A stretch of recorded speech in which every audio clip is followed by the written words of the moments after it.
Welcome students. हमने जो है पिछली वीडियो में हमने जो है बताए थे कि किस तरह से जो है सेक्सुअल रिप्रोडक्शन में सपोर्ट करते हैं। आज हम जो है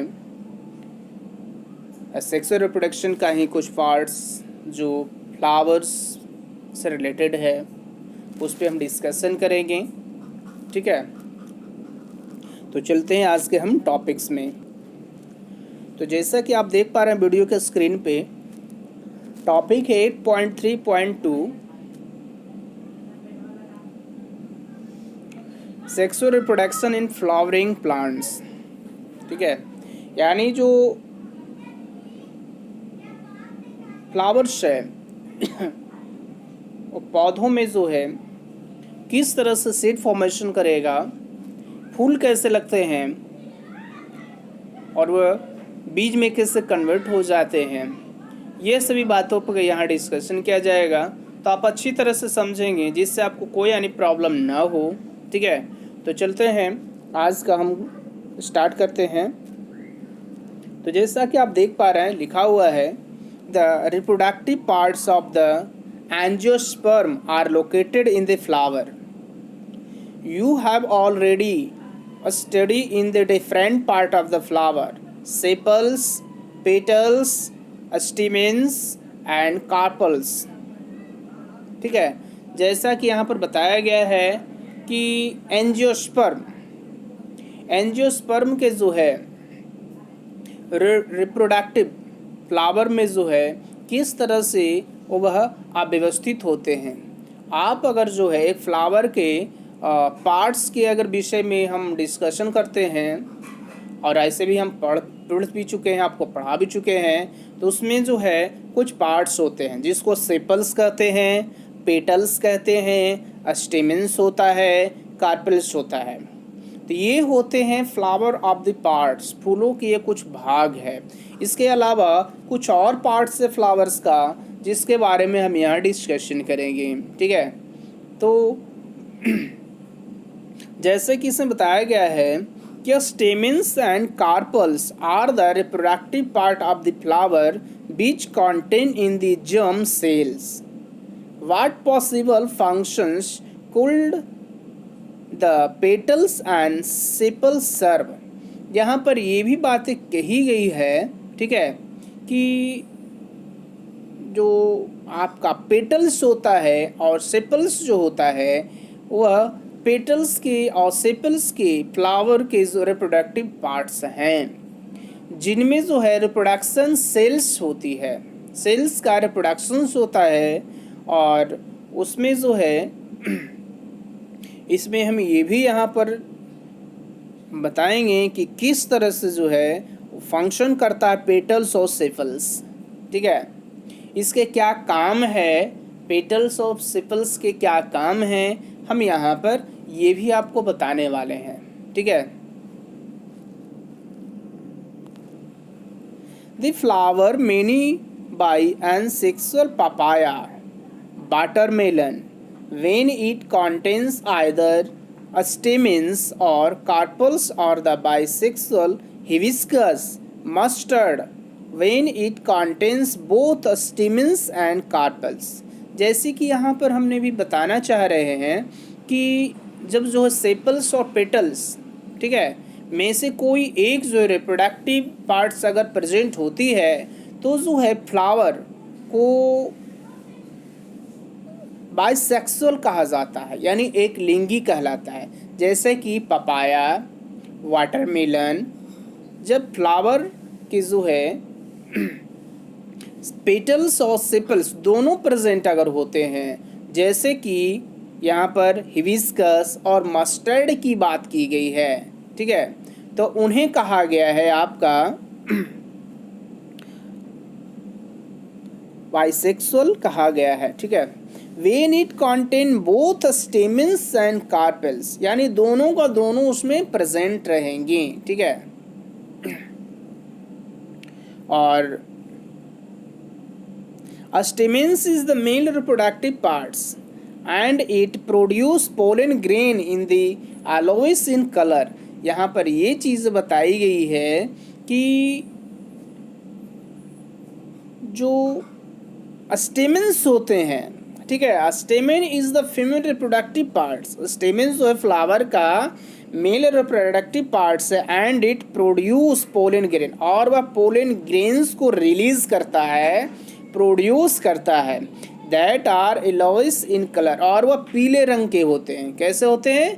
पीले रंग के होते हैं। आपने देखा होगा हिबिस्कस का फ्लावर को, जो कि यहाँ पर आपके बुक के डायग्राम में भी हिबिस्कस का फ्लावर को दिखाया गया है, तो उसमें आपको और भी बातें यहाँ पर हम बताएंगे, ठीक है। तो कैसा होता है? वो पीले रंग का होता है, ठीक है। That are yellowish in colour, you must have seen this yellowish powder that after stick to our hands with a touch in the stamen of the flower. जैसा कि यहाँ पर ये भी बातें बताई गई है कि जब आप किसी फ्लावर के जो है स्टेमन्स को छूते हैं हाथों से, तो एक पीले पाउडर आपके हाथों में लग जाता है, ठीक है। फ्लावर में देखिएगा कि उसके स्टेमन्स को जैसे आप छूते हैं तो हमारे हाथों में एक पाउडर, पीले रंग का पाउडर लग जाता है, ठीक है।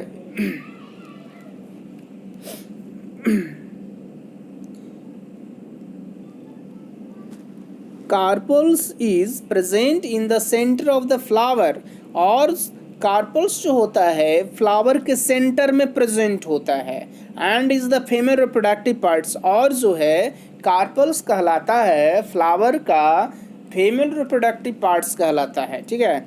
इट इज मेड ऑफ 3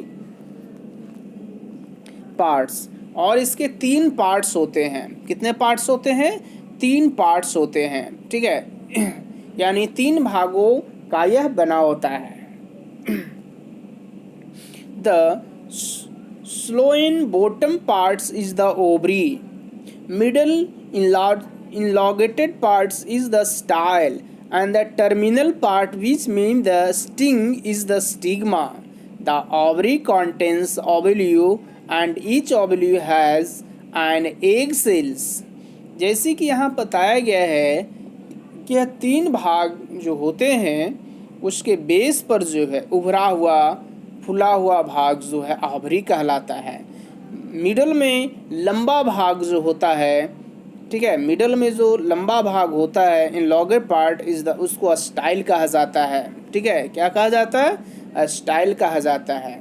और शीर्ष भाग में जो है उसको कहा गया है terminal part is the style in the stigma, और बीच में जो होता है, बीच के भाग बाहर वाले भाग में जो होता है वह स्टिग्मा कहलाता है, ठीक है। क्या कहलाता है? वह स्टिग्मा कहलाता है। और ये स्टिग्मा के जो है जो एक्चुअली जो है वो चिपचिपा होता है, ठीक है। तो इसके ओवरी में जो है, जैसा कि इसमें लिखा हुआ है कि ovule has in the egg cells the male germ cells produce by pollen grains fuse with the female gametes present in the ovule. This function of the germ cell of the fertilization give us the zygote, which is capable of growing into new plant, ठीक है। जैसा यहाँ पर ये भी बताया गया है कि ओवरी में जो होता है, ठीक है, ओवल्यू होते हैं और प्रत्येक ओवरी में एक जो है एग्स फॉर्मेशन, एक सेल्स होती है, ठीक है, जो आपका पोलन, ठीक है, पोलन द्वारा उत्पादित मेल गैमेट्स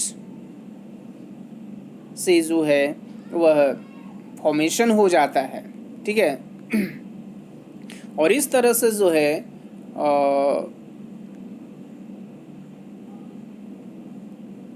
जैसे लिखा pollen grain fuse in the female gametes present in the ovule, this fusion in the germ cell in the fertilization, और उसके बाद जो है उसका फर्टिलाइजेशन जो बनता है जिससे न्यू प्लांट्स का डेवलप होने की क्षमता बन जाती है, ठीक है। अब यहाँ से स्टार्ट करेंगे हम, ठीक है।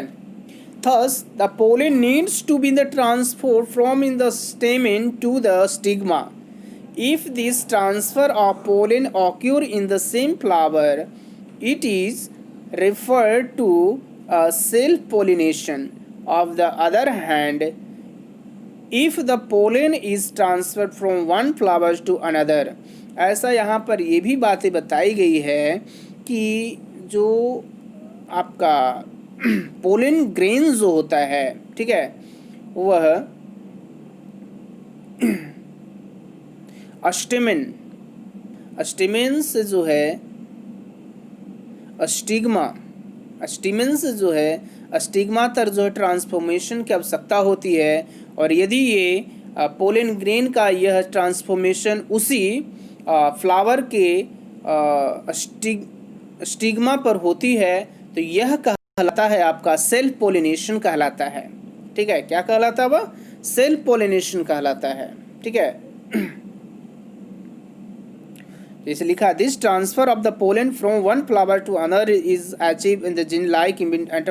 और इसमें जो है ये ट्रांसफ़र होने के लिए, पोलन का ट्रांसफ़र होने के लिए एक फ्लावर से दूसरे फ्लावर में होने के लिए जो है एजेंट का होना बहुत ज़रूरी है। और वह एजेंट है, क्या एजेंट है? तो वह एजेंट है आपका है वाटर है, विंड है और एनिमल्स है। ये सब के द्वारा ही ट्रांसफॉर्मेशन होता है। ठीक है,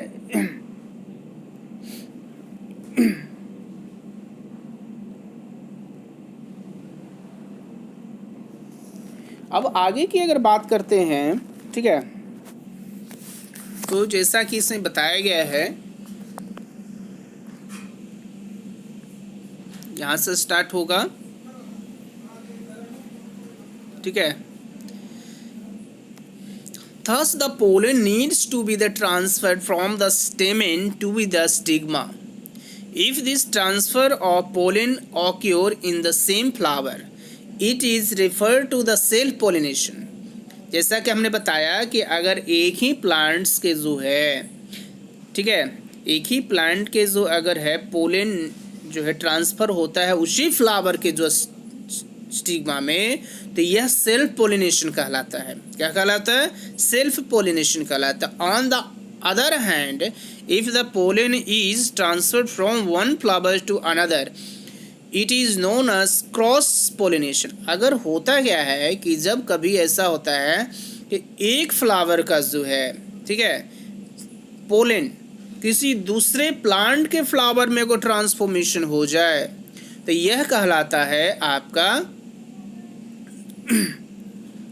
दूसरे में जब ट्रांसफ़र हो जाता है, ठीक है, तो उसमें जो होती है क्रॉस पॉलिनेशन उसको कहा गया है। ठीक है, क्या कहा गया? क्रॉस पॉलिनेशन, क्योंकि वन प्लांट से अनदर प्लांट्स में पॉलिनेशन का ट्रांसफॉर्मेशन होता है, तो क्रॉस हो गया। This transfer of pollen from one flower to another is achieve by agent like wind, water and. इसमें भी जो है, ठीक है, वही आपका सपोर्ट करता है, वाटर हो गया, विंड हो गया और एनिमल सपोर्ट करता है। ठीक है, after the pollen lands of the suitable stigma, it has to reach the female germ cells which are in the ovary. For this is the tube grow but of the pollen grain and the travel through in the style to reach in the ovary. जैसे कि इसमें बता दिया गया है कि जो आपका pollen lands the suitable stigma, यानी पोलन जो होता है वो अच्छी तरह से अगर स्टिग्मा के पास पहुंच पाता है, तो ठीक है, तो मेल गैमेट्स का जो है वह फीमेल गैमेट्स में जाकर के जो है वो एक तरह का उसमें केमिकल रिएक्शन होना शुरू हो जाता है। ठीक है, जो वहाँ पर जो है आपका style to reach in the ovary, और ओवरी में ये प्रोसेस होना आगे का शुरू हो जाता है। After fertilization the zygote divided several time to from one embryo within the ovule. The ovule develops in the tough coat and is gradually convert into the seed.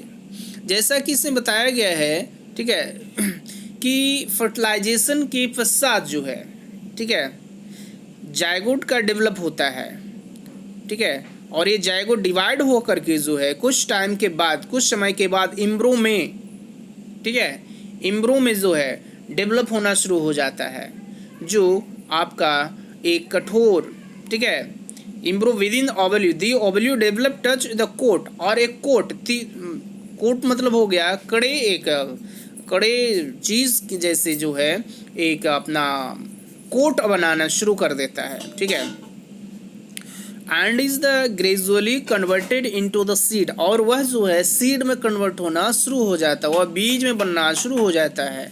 The ovary grow rapidly and ripens of the from the fruit, और वह आगे चल के जो है fruit में convert हो जाता है। Meanwhile the petal sepal stamens style and stigma many shrivel in the fail of the have you over observe, and the flower part still presenting in the fruit.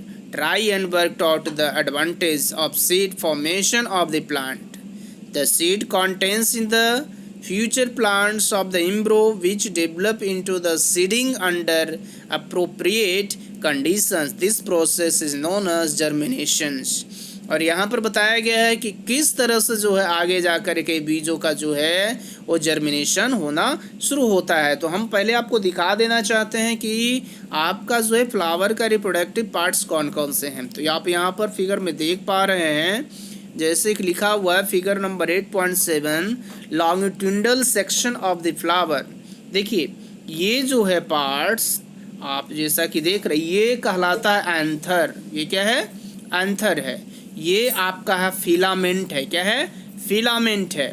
और anther और filament, ठीक है, ये दोनों मिलकर कहलाते हैं stamen कहलाते हैं, ठीक है। उसके बाद इधर देखते हैं स्टिग्मा है, स्टाइल है, ठीक है, और ये ओवरी है। ये तीनों पार्ट्स मिलकर कहलाते हैं पेस्टिल, और ये सेपल्स है। तो ये पूरा का पूरा जो यहाँ पर जो दिखाया गया है ये फ्लावर का रिप्रोडक्टिव पार्ट्स है, ठीक है। नेक्स्ट हम चलते हैं नीचे की ओर, तो हम देखते हैं किस तरह से जर्मिनेशन ऑफ सीड होता है और किस तरह से एम्ब्रॉय का बनता है, ठीक है। तो देखो होता क्या है, अब यहाँ पर हम दिखाना चाहते हैं, जैसे लिखा है germination of the pollen of the stigma. देखो यहाँ पर क्या है, जैसे ही ये पोलन ग्रेन यहाँ पहुँचता है तो ये स्टिग्मा हो गया, स्टिग्मा पर पोलन ग्रेन जैसे ही पहुँचता है तो ये केमिकल रिएक्शन होना शुरू हो जाता है।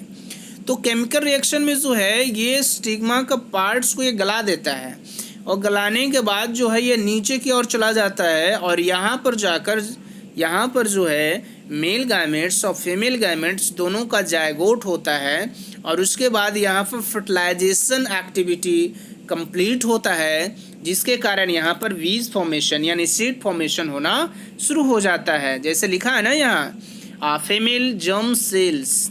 तो इस तरह से ये ओवरी है, दोनों में मिल करके यहाँ पर सीड का फॉर्मेशन होना शुरू हो जाता है, ठीक है। और ये पूरा धीरे धीरे जो है एक कोट में इसके कड़े आवरण में कन्वर्ट हो जाता है, ठीक है, और ये सीड फॉर्मेशन करता है। सीड फॉर्मेशन होने के बाद देखिए यहाँ पर किस तरह से इसका जो है जर्मिनेशन होता है, ठीक है। तो जैसे यहाँ पर बीन का दिखाया गया जर्मिनेशन ऑफ द बीन, इसको हम चना कह सकते हैं, ठीक है। तो देखिए यहाँ पर जो है जैसे इसको मिट्टी में हम बोते हैं तो ये है आपका कोटलैंड, ठीक है, और फूड स्टोर ये है।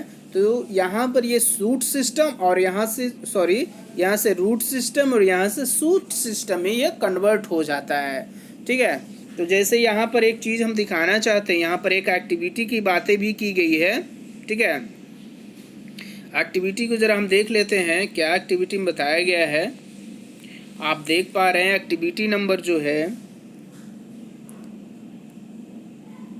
एक्टिविटी नंबर है 8.7। इसमें लिखा हुआ है soak a few seed of the Bengal gram chana and keep them the overnight. बोला गया है चने के कुछ बीजों को जो है एक रात तक जो है वाटर में यानी जल में भिगो देना है, ठीक है। सेकंड में बोला गया है drains the excess water and cover in the seeds with the wet cloth and leave them for the day, make sure that in the seed do not become dry.